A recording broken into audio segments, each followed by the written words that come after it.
Ketone Hospital, each having their peculiar requirement for fuel. So for efficiency, we allowed the departments to procure. Chair, just Governor, sorry for taking you, but I know we are rushing against time. If today you give this opportunity to, for example, Shell or Ruby's or Starbucks or whichever, or Starbucks or Ruby's or Shell or Total, I thought when you give tender, if there is a Shell that is next to King Fahd, they get their service there.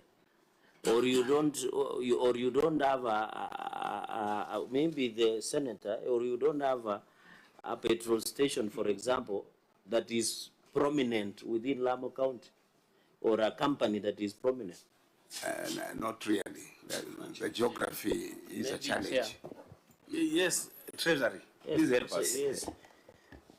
Chair, maybe if I may understand the transaction, is that the county entities were procuring fuel, but the problem is they were not marked, such that now the aggregated figure is reflected in the executive. I think that is my understanding. Such that now the individual entities were procuring on their own, but it is reflected in the larger county. That is how I've understood it also. That is how I understand it. Because as the audit is the source of that figure, that's why the audit is requesting for the individual quotations from if really it was done in the county entities, now the individual entity, the respective quotations can clarify the whole amount of the 50+ million. I think that is my understanding. No, the auditor made that finding, and the executive was supposed to explain. I don't know if you explained that during the time of audit. And if you did, then there must have been something that compelled statements. Then why was it appearing on consolidated executive financial statements? So the auditor, maybe through the chair, through the chair, auditor, maybe you can give us the wisdom, because I thought if, for example, King Fahd Hospital has its own financial statement, then it should reflect at King Fahd without a consolidated. Maybe. And they should have their own procurement. Governor, we are assisting you. Yeah, no, Chair, yes. I just want to clarify. Even with FIF, it's not enough. So the county executive supports the entities. We don't collect enough. No, that's not the point. Yeah. That is not the point. The point is procurement at the entity level. They are allowed to have procurement officers.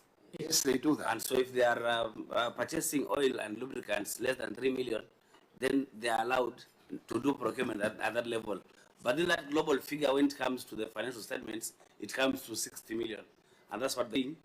That now they have an open tender process, which then will do the tendering for all the entities, I believe. So much so that request to be supplied by the But the FIF is, you know, the hospitals are allowed now under FIF, as you have said, to procure on their own. Yes. So when they appear before peak, and I know they have appeared, those appearances will come through the financial statements of that specific and they should be allowed facility. To procure competitively. Correct, they competitively and as per the procurement laws. Chair. Yes.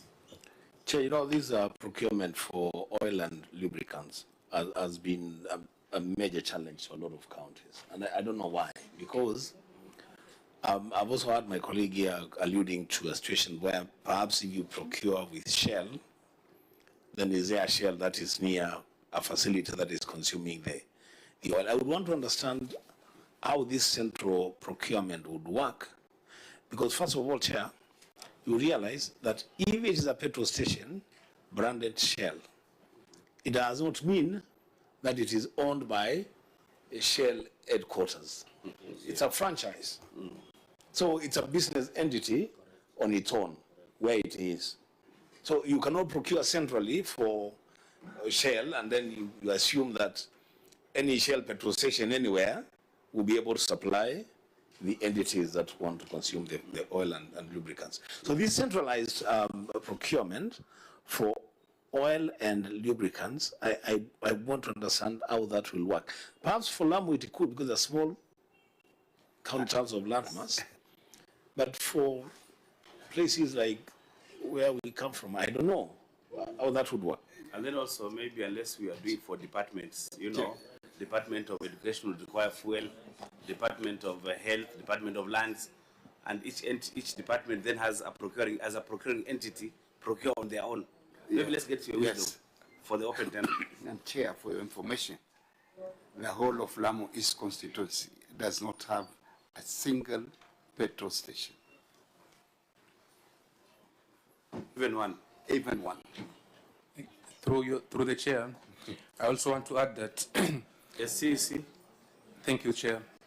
I thought you were on. I also want to add that in Lamu County, there are areas that we need to operate. Which Order, members, order. In Lamu County, there are areas which we need to operate, which are in the islands. And one of the requirements for a supplier to supply fuel for Lamu, he must have a petrol station at sea. Therefore, that's also another challenge. And the basic reason as to why we procure through departments is because of that kind of uniqueness of Lamu geography. But we have had the observation of the auditor, and we are acting on it. We are procuring all the fuel. In fact, this financial year, we procured through an open tender. So how will it work? You have many hospitals. There are challenges. You also have departments within the executive. Yeah, there are challenges, but because we are guided by the law and they're insisting on it, but I just wanted some clarification and insight.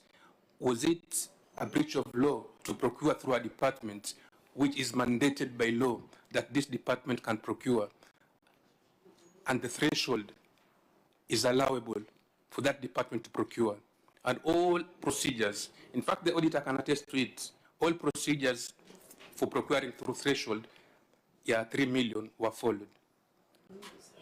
Okay, auditor, let me just hear your thinking again, then we close this issue. It's a bit interesting. Thank you, Chair.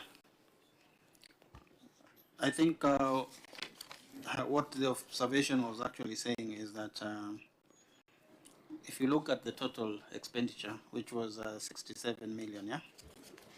So if you break it down into 3 million, then it's like splitting the tender. You're avoiding competition.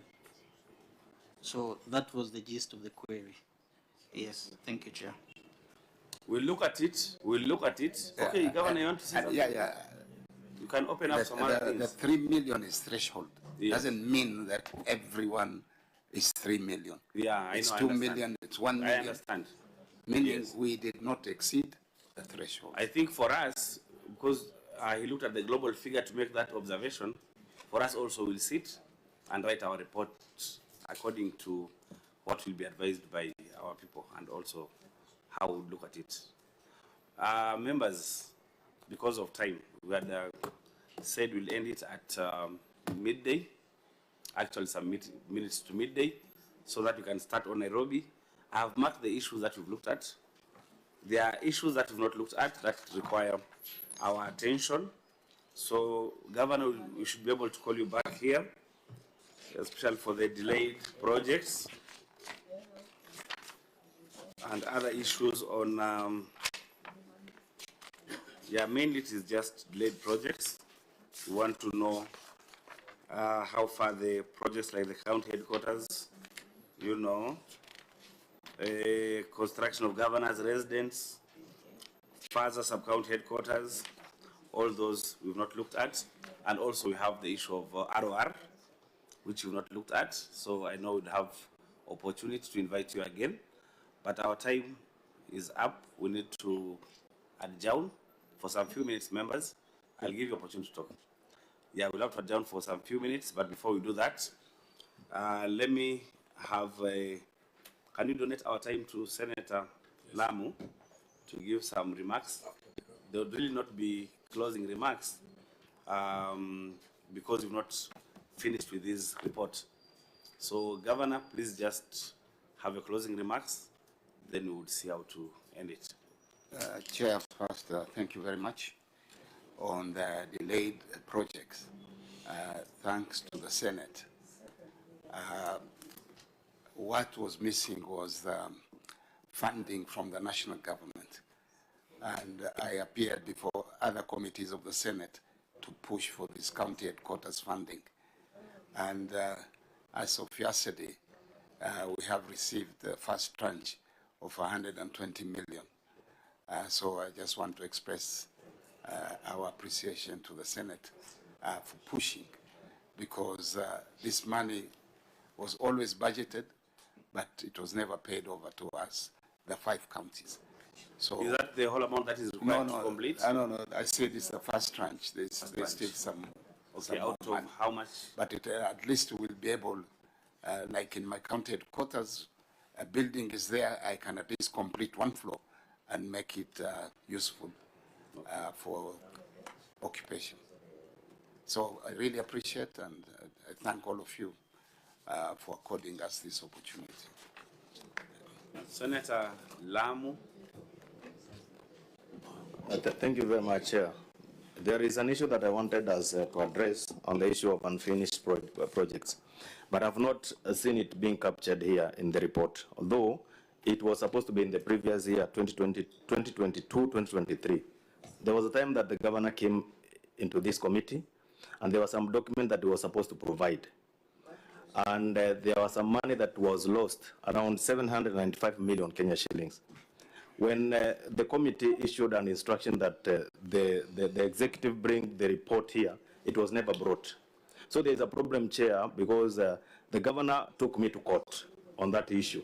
So now I don't understand the reason as to why the executive did not provide those documents to this committee. To date, those documents to the committee, so that now the committee can now give me those documents. It was never done. And the governor has taken me to court because of that issue. Can I say something? Just a minute. No, please. Just a minute. Just a minute. You see, I'll give you opportunity. Okay. I'll give you opportunity. Do you know the documents that are supposed to be brought? Chair, it is in Hansard. Those documents were supposed to be the unfinished projects. Chair, I think I chaired that meeting. Let me assist for efficiency. We direct, and then as a committee, I think you were chairing another meeting in the first floor. We were supposed to be given updates on the unsolved pipe